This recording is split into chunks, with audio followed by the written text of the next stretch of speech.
नेपालमा उत्पादन भएको सुपारी भारत निर्यात हुन नसक्दा कृषकहरू मारमा परेका छन्।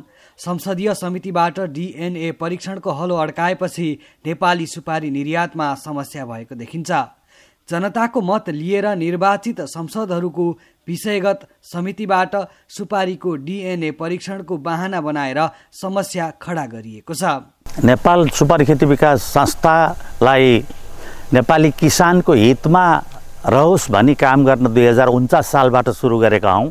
त्यो बेलामा नेपालमा सुपारी प्रशोधन सम्बन्धी कुनै ज्ञान नभएको बेलामा भारतबाट प्राविधिक ल्याएर उसिन्न सिकायौं।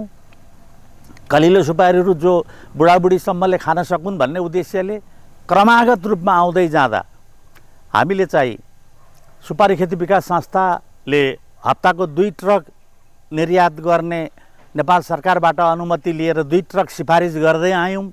हामीले खेतीको विकास गर्दै गयौं। जब हामीले चाहिँ 2 ट्रक 4 ट्रक हुँदै गइसकेपछि उत्पादन तथ्याङ्कमा देखिएको उत्पादन निर्यात नेपाल सुपारी खेती विकास संस्थाको सिफारिसमा हुँदै आएकोमा किसानहरू पनि लाभान्वित बन्नुभएको थियो। तर केही वर्षदेखि अवरोधका कारण नेपाल सरकारबाट सुपारीको प्रशोधन केन्द्रको स्थापना जोन लागू हुँदा समेत त्यसतर्फ सरकारले ध्यान नदिएको, निर्यात सम्बन्धी कुरामा विदेशी सुपारी प्राथमिकतामा परेको चाहिँ हामी किसानहरूले अनुभूति गरेका छौं। सारा एउटा सुपारी खेतीको विकासमा लागेको अगुवा किसानको रूपमा हामीलाई सारा किसानहरू कचकच गरिरहनुहुन्छ। हाम्रो सुपारी किन उचित मूल्य पाउँदैन, यस्ता कुराहरू आइरहँदा हामीले चाहिँ किसानहरूलाई सम्झाउन सकिराखेका छैनौं। व्यवस्थापन भइराखेको छैन। नेपाल सरकारको दिगो विकास समितिबाट DNA टेस्ट गरे पश्चात मात्रै निर्यात हुने भने जस्ता अवरोधका पत्रहरू निर्देशित भए पश्चात नेपाल सुपारी खेती विकास संस्था अन्योलमा परेको छ। यसले किसानको हितमा काम गर्न सकिराखेको छैन। संसदहरूले सरकारलाई सुपारीको DNA परीक्षण गर्नुपर्ने सुझाव दिएर चुपचाप छन्। तर सरकारले भने DNA परीक्षण प्रयोगशाला स्थापनाका लागि कुनै पहल गरिरहेको छैन। यसको असर सुपारी उत्पादन गर्ने कृषकहरूमा परेको छ, जसको फाइदा भारतीय व्यापारीहरूले उठाइरहेका छन्।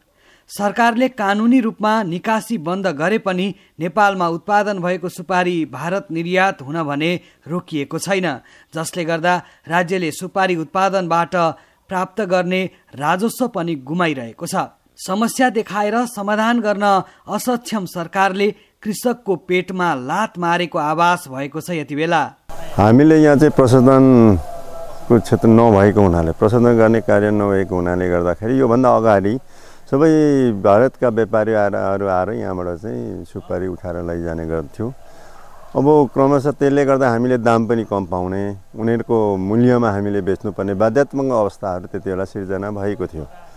अब ती कुराहरूलाई हामीले मध्यनजर गर्दै खेती विकास संस्थाले सरकारसँग अनुरोध पनि गर्यौं। हामीले प्रशोधन क्षेत्रको लागि चाहिँ हामीले अनुरोध गर्यौं, हामीलाई केही प्रशोधनको लागि केही सामग्रीहरू उपलब्ध गराइदिनु पर्यो।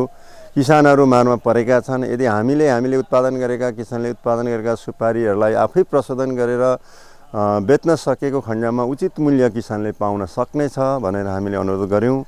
तर त्यो सुनवाई हुन सकिराखेको अहिले पनि अवस्था छैन। अझै पनि हामी बाध्यतात्मक अवस्थामा इन्डियाबाट आएका व्यापारीहरूलाई हामीले बेच्नुपर्ने अवस्था रहेको छ। नेपाली सुपारीलाई सहज निकासीको वातावरण बन्ने हो भने सुपारी उत्पादन गर्ने कृषकले उच्च मूल्य प्राप्त गर्न सक्नेछन्। सँगसँगै सुपारी प्रशोधनका ठूला ठूला कारखानाहरू सञ्चालनमा आउनेछन् र केही नेपालीहरूले रोजगारी समेत पाउने निश्चित छ।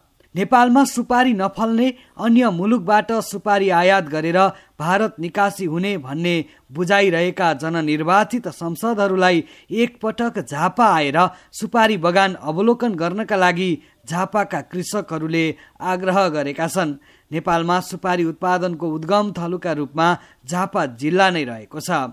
यो जातहरूको पनि यो कुन सुपारी हो भनेपछि अब पूजा सुपारी, के अरे मङ्गला सुपारी, कालिका सुपारी भन्ने यस्तो हामीले एउटा किताब पनि छपाएको थियौँ। र यो केरलाबाट आउँदाखेरिको जुन केरलाबाट अङ्ग्रेजीमा त्यो सुपारी सम्बन्धको एउटा किताब थियो, त्यसलाई अङ्ग्रेजीबाट नेपालीमा उल्टा गरेर त्यो हामीले त्यो पनि निकाल्यौँ र सरकारसँग हामीले माग गऱ्यौँ। कृषि मन्त्रीहरू हुँदाखेरि दुईजना कृषि मन्त्री हुँदाखेरि चक्रबाँसतोला र लावती पनि थिएन होला पञ्चायतकालमा। चक्रबाँसतोलालाई चाहिँ हामीले बिर्तामोडमा आएको छ भनेर त्यहाँ हामीले ज्ञापन पत्र पनि बुझाएको र त्यो म यसको व्यवस्था तुरुन्त गर्छु र निकासीको लागि तपाईँहरूलाई खुल्ला हामीहरू गरिदिउँला भनेर त्यो एउटा आश्वासन दिएको थियो। नेपालमा सुपारी उत्पादन गर्ने कृषकहरूका लागि विभिन्न कार्यक्रम सञ्चालन गरेको नेपाल सुपारी खेती विकास संस्था यति बेला सुपारी सहज निकासी गरिदिनका लागि मन्त्रालय र विषयगत समितिमा ध्यानाकर्षण गराइरहेको छ। वाणिज्य तथा श्रम उपभोक्ता समितिको जम्बो टोली झापामा अध्ययन अवलोकन गरी जिल्ला स्थित सरोकारवाला निकायहरूको राय समेत प्राप्त गरी काठमाडौँ फर्किसकेको छ। तर पनि फिलहालसम्म समस्या सुल्झिएको अवस्था छैन, जसको कारण किसान व्यवसायीहरू सुपारीको भविष्य के हुने हो भन्ने कुरामा चिन्तित छन् भने केही गैर व्यवसायीहरू कसरी यो व्यवसायलाई धराशायी बनाउन सकिन्छ र आफ्नो कुत्सित मनाशय पूरा गर्न सकिन्छ भन्ने दाउपेचमा तल्लीन नहोलान् भन्न सकिन्न। किसानको बारीमा वर्षमा एक पटक फल्ने सुपारी बेच्ने सिजन लागिसकेको छ। यही सिजनमा समस्या सुल्झिए किसान तथा व्यवसायीहरूको मात्र होइन, राज्यको दीर्घकालीन आम्दानीको स्रोत समेत व्यवस्थित हुने देखिन्छ। यता भारतीय व्यापारीहरूले कृषकको बगानमै गएर काँचो सुपारी खरिद गरिरहेका छन् र प्रशोधन नगरिएको कच्चा सुपारी चोरी निकासी गरेर भारत गइरहेको छ, जसले गर्दा सरकारले प्राप्त गर्ने राजस्व गुमिरहेको छ भने केही व्यक्तिले मात्र फाइदा उठाइरहेका छन्। फलत सुपारी निर्यातको लागि नेपाल सरकारले उपयुक्त व्यवस्थापन गर्न नसक्दा सम्पूर्ण सुपारी उत्पादक किसान व्यवसायी र निर्यात व्यवसायी समेत अन्यलमा परेका छन्। नेपाल सरकार उद्योग वाणिज्य तथा आपूर्ति मन्त्रालयले प्रकाशन गरेको सूचनामा प्रशोधन नगरिएको कच्चा पदार्थ निर्यात गर्न छुट्टै कानुन र व्यवस्था भए पनि भारतीय व्यापारीहरूले सोझै किसानको बगानबाट सुपारी खरिद गरेर कसरी भारत पुर्याइरहेका छन्, यो चासोको विषय बनेको छ। हाम्रो सुपारी जति पनि खेती गर्ने किसानहरू हामी छौँ, वास्तवमा एकदमै मारमा परेको छौँ।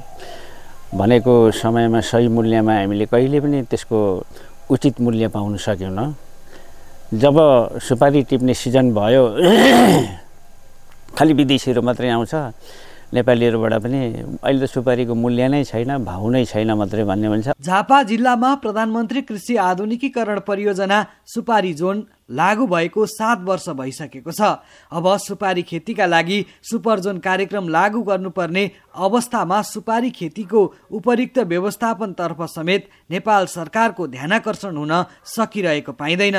सरकारको यस प्रकृतिको नाटकबाट आम नेपाली कृषकहरूमा अन्यलको स्थिति सिर्जना भएको छ।